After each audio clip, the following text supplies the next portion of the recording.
Fala, meu aluno, professor Thiago Mena, professor de língua portuguesa. Seja muito bem-vindo ao nosso canal para aqueles que querem aprender português de verdade. Bom, como você já sabe, português é bom demais, não é?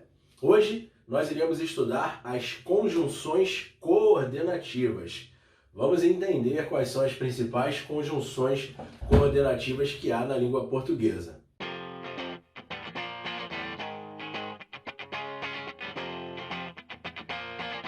Bom, vamos começar primeiro pela definição do que é conjunção.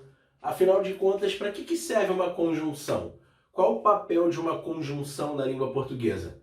Pois é, a conjunção é aquela palavra que tem como função unir orações ou, dentro da mesma oração, termos de natureza gramatical. De maneira geral, conjunção serve para conectar. Conjunção serve para unir, ou irá unir orações, ou dentro da mesma oração, alguns termos de natureza gramatical. Vamos observar isso na prática? Repare, eu e meu amigo fomos ao cinema e vimos um filme. Repare, eu e meu amigo fomos ao cinema e vimos um filme. Nós temos aqui duas orações. Primeira oração, eu e meu amigo fomos ao cinema. Aqui está a oração de número 1, ok? E aqui está a oração de número 2. Vimos um filme.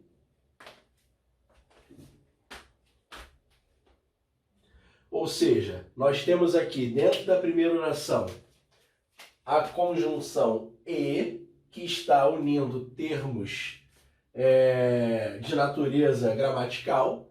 Eu é um pronome pessoal do caso reto, e aqui a expressão meu amigo é um substantivo que está antecedido de um pronome possessivo.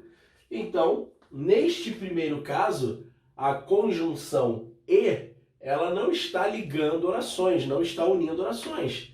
Ela está dentro de uma oração, unindo termos de natureza gramatical. Ou seja, serve para conectar, serve para unir. Uniu o pronome pessoal do caso reto eu, a expressão meu amigo, que tem por núcleo o substantivo amigo. Mas a segunda conjunção e que aparece na estrutura, e vimos um filme, e assistimos a um filme, repare que agora está conectando a oração 2 à oração 1. Então, a segunda conjunção está unindo orações. A primeira está unindo termos de natureza gramatical. A segunda conjunção e já está unindo orações diferentes.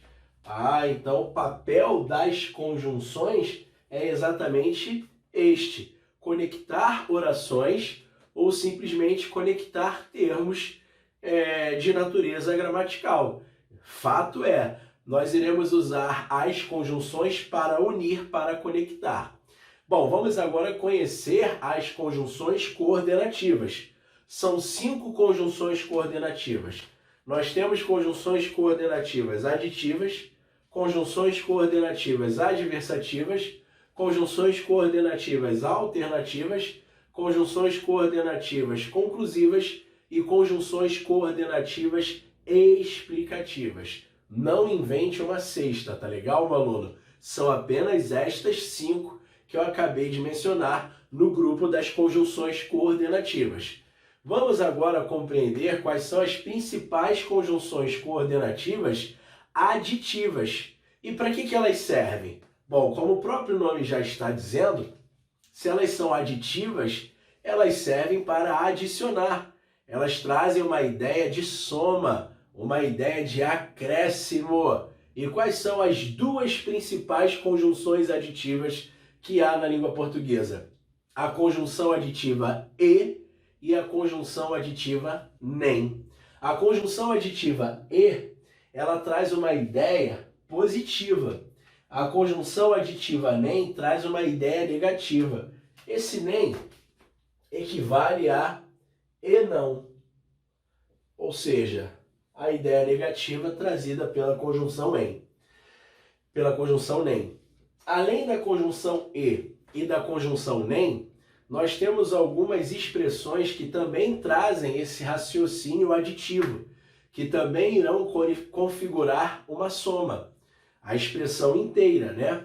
É o que nós chamamos de série aditiva enfática. A língua portuguesa chama de série aditiva enfática. Expressões como não só, mas também, não apenas como também, não somente, mas também, e etc. Outras expressões similares. Então repare que estas expressões, trabalhadas em conjunto, tá legal? Elas também trazem este raciocínio aditivo. Elas também trazem esta ideia de soma para o contexto. Então vamos observar isso na prática. Primeiro exemplo é: o médico veio e não examinou o paciente. Ó, a primeira oração, o médico veio. A segunda oração, e examinou o paciente. O médico veio e examinou o paciente. Aqui está a conjunção aditiva e. Repare que há a ideia de soma. Aconteceram duas coisas. O médico veio e também examinou o paciente. E aqui está conectando as orações.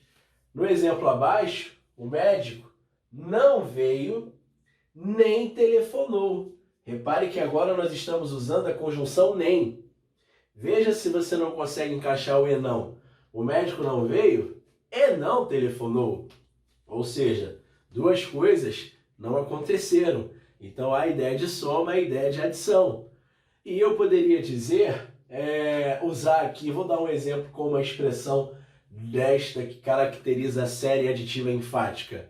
Ele não só veio, como também examinou o paciente. Ele não apenas compareceu, mas também telefonou para o paciente. Repare, não apenas, mas também, não só, como também. Estas expressões em conjunto também trazem essa ideia aditiva, tá legal? Série aditiva enfática, tudo bem? Ou seja, irão caracterizar uma adição. Tudo certo com as aditivas, meu aluno? Vamos observar agora as adversativas. As adversativas, elas recebem o nome adversativas porque elas apresentam uma adversidade, ou seja, trazem um raciocínio que caracteriza uma oposição, que caracteriza um contraste. Então, adversativas porque marcam oposição, porque marcam contraste, contrariedade. Mas como assim, Mena? Marcam oposição, marcam contrariedade? Essa oposição, essa contrariedade a que me refiro, nada mais é do que uma quebra de uma expectativa que é gerada no próprio contexto. Quando eu leio, por exemplo, ele falou bem, todavia não foi compreendido. Se ele falou bem, se o contexto traz essa ideia de que ele falou bem, e depois eu vejo que ele não foi compreendido, bom, qual é a expectativa gerada no contexto? Quando alguém fala bem, entre ser compreendido e não ser compreendido, a expectativa gerada é ser compreendido quando alguém fala bem, sim ou não? Mas aconteceu a expectativa gerada? Não, então houve uma quebra de uma expectativa, houve quebra daquilo que é esperado, houve quebra de uma tendência, de uma naturalidade esperada. Repare que cada contexto é cada contexto. Não adianta você tentar pré-estabelecer expectativas fixas, como se nós pudéssemos desprezar o contexto. Não faça isto. O contexto é soberano. Você tem de analisar o contexto para compreender que tipo de expectativa foi gerada e que tipo de contrariedade ocorrera. Então, se ele fala bem, espera-se ser compreendido, mas aconteceu o oposto. Ele não foi compreendido. Aconteceu o contrário. Por isso que é oposição, oposto, oposição, contrário, contrariedade, contraste. Então as adversativas, elas marcam tudo isso. É tudo sinônimo. Contraste, oposição, contrariedade, essa quebra de expectativa que é gerada no contexto. E quais são as conjunções adversativas que nós usamos para marcar este tipo de raciocínio, no caso as conjunções coordenativas. As principais são mas, porém, contudo, todavia, entretanto e a locução no entanto. Então estas são as principais conjunções e também, locuções conjuntivas adversativas. Só podemos usar tais conjunções se de fato houver esta contrariedade no contexto, para que o uso seja coerente, para que haja lógica, para que nós tenhamos o emprego correto. Se não houver essa contrariedade, não faz sentido usar estas conjunções. Vou dar um exemplo errado agora. Ele estudou muito, todavia passou. Não faz o menor sentido, porque quando se estuda muito, dentro do meu contexto, a expectativa é passar. E aconteceu exatamente a expectativa, aquilo que é esperado. Então, por que você vai usar o todavia se é uma conjunção que serve para mostrar o que não é esperado? Para mostrar exatamente o oposto, o contrário. Então, esta frase, ele estudou muito, todavia passou, é incoerente. Houve um emprego inadequado de uma conjunção adversativa, não faz sentido. Você só pode usar estas conjunções ou locução se de fato você identificar no contexto a contrariedade sobre a qual falamos aqui bastante. Beleza? Então, ele falou bem, primeira oração, todavia não foi compreendido. Repare a conjunção aqui, conectando orações, e a conjunção ela traz essa ideia adversativa. Você pode acrescentar aqui também a conjunção e, meu aluno.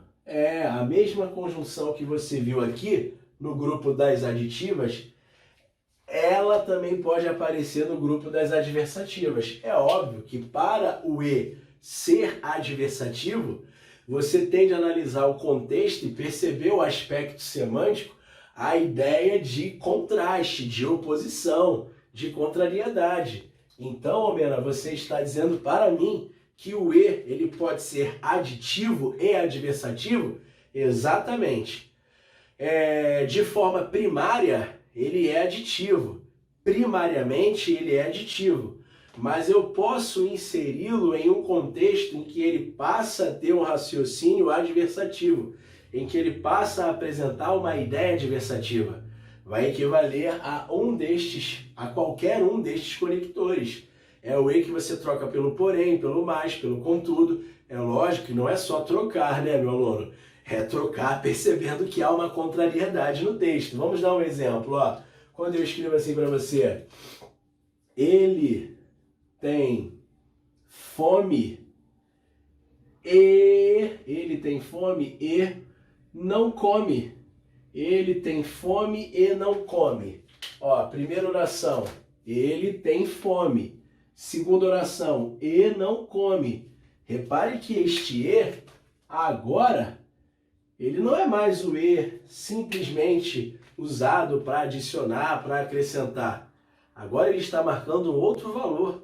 A ideia central ali agora é a oposição, é o contraste. Porque o que é esperado quando alguém tem fome? Entre comer e não comer, o que é esperado é comer. Mas aconteceu o oposto, meu aluno. Se é o oposto, é oposição, é contrariedade. Ele tem fome, porém não come. Ele tem fome, todavia não come. Ele tem fome, no entanto, não come. Então este e, aqui na frase, ele é tão somente adversativo. Deixe isto claro no seu caderninho, meu aluno. Faça esta observação, que a depender do contexto, o e também pode ser adversativo, legal? As alternativas, como o próprio nome diz, elas alternam. É criar uma alternância, alternar entre uma coisa e outra. Esta é a ideia, passando ideia de exclusão, enfim, vai alternar, vai realizar uma alternância. Quais são as principais conjunções alternativas que há na língua portuguesa? Nós temos o ou. O ou é o único que pode aparecer sozinho, solitário, e também em dupla. Ou você usa apenas a conjunção ou você usa ou. Já as demais conjunções só aparecem em dupla. ora, ora, quer, quer, seja, seja, seja, seja, que é alternância, tá legal? Vamos observar um exemplo. Ora quer você, ora te odeia. Sujeitinho difícil. Então repare, ora, ora. Aqui ó, nós temos uma alternância em querer você e te odiar. Ora quer você, ora te odeia. Este ora, ora está marcando esta alternância no texto. Ou quer você ou te odeia. Repare que nós poderíamos utilizar o ou. Seja chuva, seja sol. Então nós podemos alternar por meio destes conectores, que servem exatamente para marcar essa ideia alternativa no texto. Então não se esqueça de que estes são os principais conectores alternativos, tá legal? Nós temos os conclusivos também. Conclusivo, né? Como o próprio nome diz, vai trazer uma conclusão. A conclusão é o fechamento de um raciocínio que foi desenvolvido antes. Então, há um raciocínio desenvolvido antes, há um raciocínio sendo apresentado antes, e para este raciocínio haverá um fecho. O que é esse fecho? É arrematar, é fechar, é concluir. É como na redação. Você apresenta parágrafos anteriores para desenvolver uma ideia. E um também é destinado à introdução de uma ideia. Você introduz a ideia, você desenvolve a ideia e agora você precisa concluir, você precisa fechar, você precisa arrematar. Os conectores conclusivos servem para isso. Eles vão fechar, eles irão concluir um raciocínio que foi desenvolvido antes, que foi apresentado antes. E quais são as principais conjunções conclusivas, conjunções coordenativas conclusivas que há na língua portuguesa? Logo, portanto, por conseguinte, por isso, assim, então e o pois. Um detalhe importante para o pois. O pois, meu aluno, só pode ser conclusivo se ele aparecer depois do verbo da oração da qual ele pertence, tá legal? Não é depois de qualquer verbo, não. É depois do verbo da oração da qual ele faz parte. Então, para você pensar em chamar um pois de conclusivo, somente se do ponto de vista estrutural, na estrutura da frase, ele estiver depois do verbo, na frente do verbo. Se estiver antes do verbo, da oração da qual ele faz parte, não pense em conclusivo. Ele pode ser explicativo, ele pode ser causal, mas o importante é o que ele não pode ser neste momento. Ele não pode ser conclusivo em hipótese alguma. Tá legal? Ficou claro isto? Então repare. Vamos aqui a um exemplo. Ó. Seu carro já está velho, logo não pode subir a serra. Então repare que o raciocínio apresentado anteriormente, o raciocínio desenvolvido anteriormente é, ó, seu carro já está velho. E isso me leva a concluir algo, que ele não pode subir a serra. E aí eu introduzi a conclusão por meio do logo, ó, o conector logo, a conjunção logo. Poderia ser, seu carro está velho, por conseguinte não pode subir a serra. Seu carro está velho, então não pode subir a serra. Seu carro está velho, portanto não pode subir a serra. Mas, observe o exemplo aqui abaixo com o pois. Foste injusto com teu amigo. Deves, pois, desculpar-te. Vamos achar o verbo. Ó, aqui está o verbo, ó, o deves. É o verbo da oração da qual ele faz parte, meu aluno.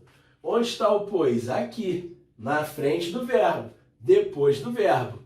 O pois, ele pode ser deslocado dentro da oração. Ele apresenta essa característica migratória, ele pode sair de um lugar para o outro, ele pode ser deslocado. Aqui eu coloquei depois do verbo e no meio da oração. Mas eu posso colocar o final. Foste injusto com teu amigo, deves te desculpar-te, pois, olha só, você pode fazer isso também. O deve desculpar-te, pois, enfim, né? Repare que o pois, ele pode aparecer lá no finalzinho. Fato é, ele tende a aparecer depois do verbo, sim ou não? se ele aparece depois do verbo, nunca antes, é sempre depois da estrutura verbal, é sempre depois da forma verbal. Aí ele vai ter esse caráter conclusivo, ok? Vamos às explicativas. As principais conjunções explicativas são que, porque, porquanto, ó o pois aí de novo. Só que agora o pois, para ser explicativo, tem de aparecer antes do verbo, sim ou não? Antes do verbo da oração da qual ele pertence, ó. Vamos separar as orações aqui. Eu criei 2 períodos. O primeiro é chore que é bom. Segundo período, corra, pois vai chover. Chore, que é bom, e depois corra, pois vai chover. Aqui nós usamos a conjunção que e aqui nós usamos o conector pois. Olha o pois agora antes do verbo, ó, da estrutura vai chover, no caso aqui da estrutura verbal vai. Ó, de imediato, né? Imediatamente antes do vai. Então, se ele aparece antes do verbo, agora ele não pode ser mais conclusivo não, meu aluno. Nem pense na possibilidade dele ser conclusivo. E aí você vai perceber que tanto o corra como o chore são verbos que se encontram no modo imperativo. E existe algo que é muito comum e é usado como regra geral. Como assim, regra geral? Toda vez que nós encontrarmos o verbo no imperativo, quando virmos o imperativo antes destas conjunções, que, porque, porquanto e pois, com este detalhezinho do pois antes do verbo, viu o imperativo antes, significa dizer que estas conjunções que eu acabei de mencionar, elas irão introduzir uma explicação. Em geral é assim. Em geral é assim. Esta é a regra geral. O imperativo traz uma ordem, um conselho, um pedido, uma sugestão. E aí o que vem na sequência é uma explicação desta ordem, deste conselho, deste pedido, desta sugestão. As conjunções explicativas, elas esclarecem o que foi desenvolvido anteriormente.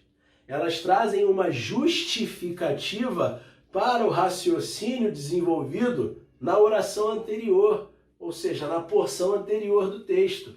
E quando você percebe que na porção anterior apareceu o imperativo, você traz a regra geral de que imperativo antes haverá uma explicação depois.